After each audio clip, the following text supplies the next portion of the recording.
Hello, and welcome back to another episode of Community Connections. My name is Danielle Johnson, the production coordinator for WTCO, and I will be your host for today. Join with me is Christian Solsrud and Jeremiah Pientok from the Whitehall Chamber of Commerce. Welcome back in studio, guys. How you doing? Thank you. Good, how are you? Very good. Good, I'm glad you guys can make it back down. So you both are here to talk about the Whitehall Beef and Dairy Days event that's happening in a couple weeks. I have never attended the Beef and Dairy Days before. What is that about and who can attend? Well, it's open for anybody. I mean, it's a great event for family. We got a little bit of everything for young and old. It's a great community event that goes to some great causes. And are there set dates yet for this event coming up? Yep, it's August 15th through the 18th. Basically, the weekend kind of gets kicked off with the Queen pageant on Thursday night, and then we just carried on from there through the weekend. Okay, and is this a free event or is there an entry fee for it? It's pretty much a free event. The only charge that we have is for an entry into the entertainment tent. And this year we're mixing that up. Forever and ever, we've always done buttons. And this year we're going to go to a wristband. We've had a lot of people, each night they go home and change and then they forget the button. So this year we're going to go to a wristband and try that out. So, and it's a small fee, $5 to get in for the weekend. So. And what events are going to be happening during the Beef and Dairy Days? We have live music all 3 days, beer tent. Saturday we have our big 10th annual Cork and Pork event, which is kind of the hit of Beef and Dairy Days lately. Softball tournament, I think it's 6-team round robin. Kids tractor pull Friday night. We never thought that would take off the way that it did, but that seems to be a huge draw. A lot of families like to come. We even see adults doing it, so it gets to be a lot of entertainment. So, And last year we had, for the first time, was the cornhole tournament, and that really went well. And I know there's a big draw for it for this year again, so that's going to be happening again Saturday. And is there a fee for that or is it completely free? It includes it with your wristband. yeah. Okay. Yeah. Could you name some of the bands that are performing? Friday night we have Tip and Back Ridge, which is 2 local musicians. They're very good. They're up and coming, and they'll be playing Friday night. Saturday night is a band we've had this will be their 4th year, 6 to Midnight. They're from the city's very good band. They're very crowd pleasing, and they've been begged to come back every year, so we'll make sure they had them come back again this year. And then on Sunday we have Piano Man. Chris and I were just talking. We were trying to figure out how long Piano Man has been here.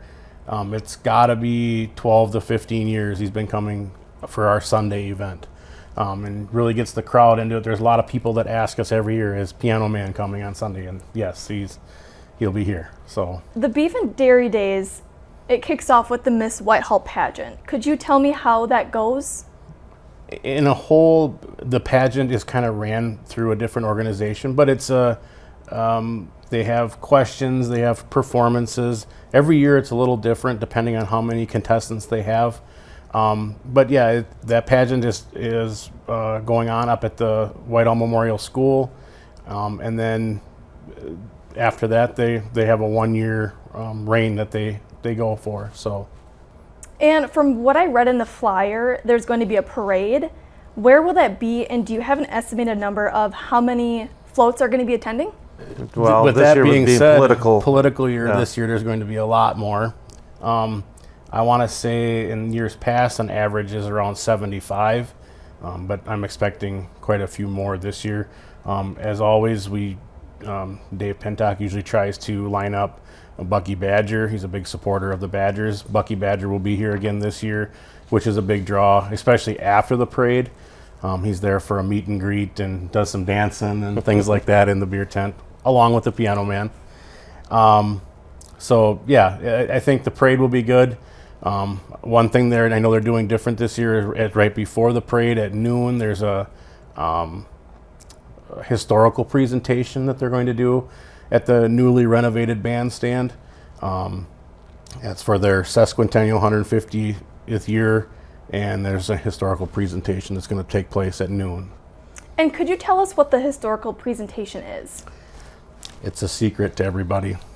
They're not letting anything out. So it's basically a group of people. There's a historical society, and they're putting this presentation together. So they want to keep it under wraps, I guess. Surprise. So people have to go and Yep. wait and see. I heard there's an event called Running of the Beef. Could you tell me a little bit of what that is? It starts up by the hospital, I do believe, and it's 3K and 5K. Yeah, 3A, 5K. Gunderson Lutheran they're the sponsor of it, and it's our version of a race, and so they put that on, and they're gracious enough to host it and put it all together. So we're grateful for that. And have you had that every year? It's been many years. Yep. I don't know. I couldn't tell you how long it's been. We were asked just the other day how long Beef and Dairy Days has been going, and Chris asked me. I didn't know, and so I called one of our former presidents, and he told me that Beef and Dairy Days has been in existence since 1955. Wow, so it's been going on for a while. Long time. Is there anything else we should know about Beef and Dairy Days? I think we should talk a little bit just about Cork and Pork. Yep, that's our big money-making event. Again, all the money that is raised goes to different organizations in town. So, I mean, doesn't go to us. I mean, it goes to the Whitehall Fire Department, the Chamber of Commerce, the Legion, the Lions Club. We do donations to the Way Up, which is our youth association, for the help that they do. So the money is divvied up many ways, but the Cork and Pork is kind of one of our big ones. We have 5 different rib cookers that do a cook-off. We limit it up to 350 people. We have 6 to 10 wineries and breweries that will be there, that where you can do a little tasting, and you do a good job with the creameries and We getting have a lot of different tons of cheeses cheese from different creameries, and try to do local stuff. So, and I guess the thing to hit on is this is our 10th year of doing that, and it's grown every year. So we have nothing but positive feedback. So if it's not something you've tried and you want to try it, we do sell the tickets online through Eventbrite or through the Chamber of Commerce website. So or reach out to anybody that's in one of the organizations, and they'll help you with that. So just a little plug on that part. It's a really good event. And we do limit it at 350 people, so get your tickets early. Make sure you guys get one. All right, well, thank you guys so much for coming in. Thank you. Thank you. Whitehall Beef and Dairy Days is from Thursday, August 15th until Sunday, August 18th. Thank you, Jeremiah and Christian from the Whitehall Chamber of Commerce, and to our viewers for watching another episode of Community Connection. I'm the host for today, Danielle Johnson, and we'll see you next time.